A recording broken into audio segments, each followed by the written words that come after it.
स्वागत छ हजुरहरूलाई मेरो न्यू व्लगमा। आई होप हजुरहरू सन्चै हुनुहुन्छ होला। म पनि एकदम सन्चै छु भन्नुपर्छ। मेरो भिडियो के कस्तो लाग्छ सल्लाह सुझाव दिनुहोला, मन परे लाइक गर्नुहोला। कस्तो लाग्छ, के राम्रो लाग्छ के नराम्रो लाग्छ कमेन्टमा लेखेर छोडिदिनुहोला। मलाई मन पर्यो भने म यस्तै ब्लगहरू म आगामी दिनमा ल्याउने छु। हेर्दै हुनुहुन्छ कमेन्टमा बताउनुहोला। साथै गल्ती भए माफ पनि गरिदिनुहोला। माफ पनि गरिदिनुहोला साथीहरू। आज चाहिँ म बिहानै उठेर बसिरहेको छु।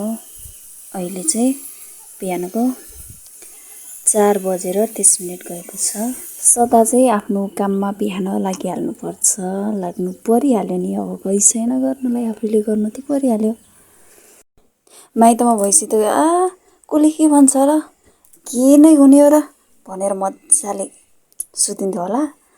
तर अर्काको घर आइसकेपछि यस्तो हुँदैन साथी हो। गर्नुपर्छ, गरेन भने मान्छेले के भन्छन्, त्यसको बाउआमाले संस्कारै दिएनछन्। बिहान 9-10 बजेसम्म सुत्छ। दैलो त माइतमा भइसि त कसले के भन्छ र, छुँदैन, के नै हुने हो र, खाने बस्ने काम मात्र गर्छ भन्छ नि हाम्रो समाजमा। तर अर्काको घर आइसकेपछि यस्तो त्यसैले साथी बिहान उठ्ने, झाडु गर्नुपर्छ, गरेन भने दैलो पुट्ने, त्यसको बाउआमाले संस्कारै दिएनछन्। हामी छोरी मान्छे बिहान 9-10 बजेसम्म भन्नु पनि स्वाभाविक हो जस्तो लाग्छ है साथीहरू।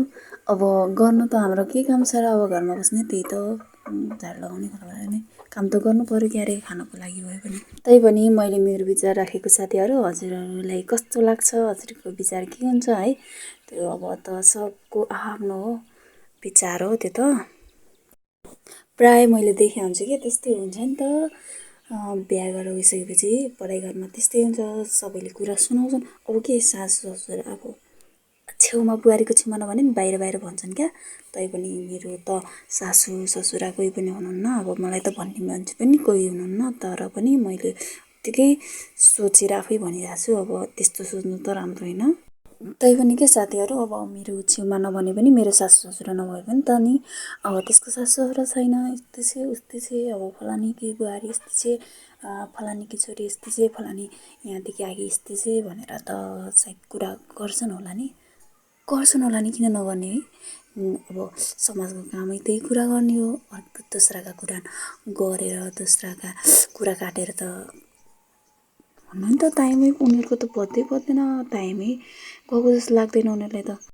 मेरो समाजको मात्र कुरा गरेको होइन कि साथीहरू, सबैको समाजमा यस्तै हुन्छन् कि, सबैको समाजमा जहाँ होस् जस्ता होस्, अर्काले अर्काको कुरा काट्ने काम गरिरहेको मुखमा हुन्छ पछाडि यस्तो कुरा काटे हुन्छन्, खुट्टा तानिराखेका हुन्छन् कि साथीहरू। त्यसैले चाहिँ म आफ्नो कामहरू सुरु गरिरहेको हुन्छु। म चाहिँ अहिले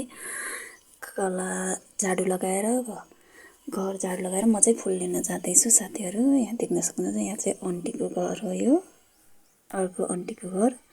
यहाँ चाहिँ नजिक घर छ कि साथीहरू, उल्तिर बल्तिर सब थाहा हुन्छ। अनि नजिक घर छ। अहिले यस्तो रात पर्या त डर पनि लाग्छ कि साथीहरू। बिहान मलाई त यस्तो अचम्मै डर लाग्छ हौ। म चाहिँ अलि ओर आएर फुल टिप्दैछु। यहाँ देख्न सक्नुहुन्छ फुल, के भन्छ यसलाई, घन्टी फुल। दैलो फुटिसकेपछि त बिहान फुल हाल्नुपर्छ, दैलो फुटेपछि जहिले पनि फुल हाल्नुपर्छ अरे भन्नुभएको कि मम्मीले। त्यही भएर म चाहिँ फुल लिन आउँछु। मेरो घरमा फुल छैन नि त साथी हो। त्यही भएर अर्काको बारीको लिँदैछु। नभन्नु होला है साथीहरू कुरा कसैलाई। मैले चाहिँ फुल टिपेर भए यति फुल भएपछि मलाई पुग्छ है। यति फुल लिएर म चाहिँ घरतिर चाहिँ लागेँ साथी हो। यहाँ चाहिँ आन्टीको घर छ। हजुरहरूलाई मैले अघि नै पनि भनिसकेको थिएँ, आन्टीको घर हो, त्यो मेरो घर हो। त्यो जहाँ लाइट परिरहन् त्यो मेरो घर हो। त्यो परको घर चाहिँ अर्को भान्जीको घर हो। यहाँ नजिक घर छ साथी हो, मैले भन्नु नै सकेको छु। अनि फुल लिएर चाहिँ म चाहिँ दैलो पुट्ने। यहाँ चाहिँ माटो र गोबरले दैलो पुट्छन् साथी हो। पक्की घर पनि छैन, प्लस्तर गरे भए पछि लगाउनुहुन्थ्यो। यहाँ त दैलो पुर्नुपर्छ, माटोको घर छ। म चाहिँ आफ्नो कामतिर लाग्छु। माटोमा पानी हाल्नको लागि मैले चाहिँ जर्किन पानी लिएँ। मैले चाहिँ ल्याएको फुल चाहिँ म दैलोमा राख्छु। पछि कति सार्नु है साथीहरू, त्यही भएर चाहिँ म अहिले सार्दैछु, अहिले राख्दैछु, पछि चाहिँ दैलो पुटेर राख्छु। अब चाहिँ म दैलो पुट्नतिर लागेँ है साथीहरू। दैलो पुट्छु म, फेरि धेरै काम पनि त गर्नु छ। उज्यालो भइसकेपछि अहिले नै काम सक्नुपर्छ क्या मैले।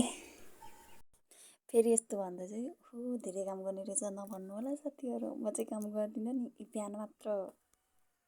कमेन्टमा भन्नु होला साथीहरू, हजुरहरू को बिहान उठेर यसरी दैलो पुट्नुहुन्छ, आफ्नो काम गर्नुहुन्छ।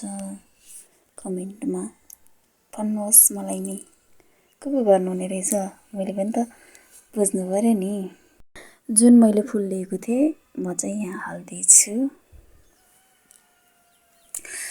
फुल हाल्दाखेरि जहिले पनि अगाडि धोएर हाल्नुपर्छ भन्नुभएको थियो मेरो मम्मीले। म चाहिँ जहिले नि मम्मीले भने जस्तै धोएर फुल हाल्ने गर्छु है साथीहरू। दैलो पुटिसकेपछि दैलोमा हाल्ने भनेर लिइसकेपछि फुल त दैलोमा हाल्नु पऱ्यो नि। ल्याएको फुलभरि म एक गरेर म दैलो पुट्दै दैलोमा राख्दैछु साथीहरू। फाइनली साथीहरू मैले दैलो पुटेर घर लिपेर पनि सकिसकेँ। देख्न सक्नुहुन्छ हजुरहरूले। मैले यति काम गर्दासम्म उज्यालो पनि भइसकेको रहेछ, हल्का हल्का उज्यालो भएको छ साथीहरू। बहिनी पनि उठेर हिँडिरहेछ। अब यिनीहरू स्कुल जान लागि रेडी भइसकेँ। म चाहिँ बाल्टी लगेर पानी ल्याउन जाँदैछु साथीहरू, पानी भर्न जाँदैछु धारातिर। बिहान उठेदेखि पानी त भर्नु पऱ्यो, दिउँसो खानालाई पानी भर्नु पऱ्यो, खाना पकाउनलाई पानी त भर्नु पऱ्यो साथीहरू। अब चाहिँ म चाहिँ धारा जाँदैछु। पानी पनि हाम्रो ठाउँमा के साथीहरू पानी पनि पाइँदैन है। पानी छ कि छैन, पानी रहेछ, सानो छ है साथीहरू। पानी पनि सानो छ साथीहरू। अब एकछिनमा बन्द हुन्छ क्या जस्तो लाग्यो मलाई। उज्यालो भएपछि पानी जहिले पनि बन्द हुन्छ, सबैले खोज्छन् होला सायद। उज्यालो भएपछि जहिले नि पानी बन्द हुने गर्छ। जे होस् त्यही पनि सानो पानी चाहिँ आएर यसले भर्नु पऱ्यो। पछि चाहिँ पानी पाउन गाह्रो हुन्छ, पानी भर्नु पाउन। यहाँ चाहिँ साथीहरू अरू जे भयो नि, यहाँ चाहिँ पानीको लास्तै दुःख छ कि, यहाँ धेरै दुःख छ पानीको। कहिले आउँछ कहिले आउँदैन, कहिले कहाँदेखि बोक्नुपर्छ, गाह्रो छ साथीहरू खाना पानी पाउन पनि।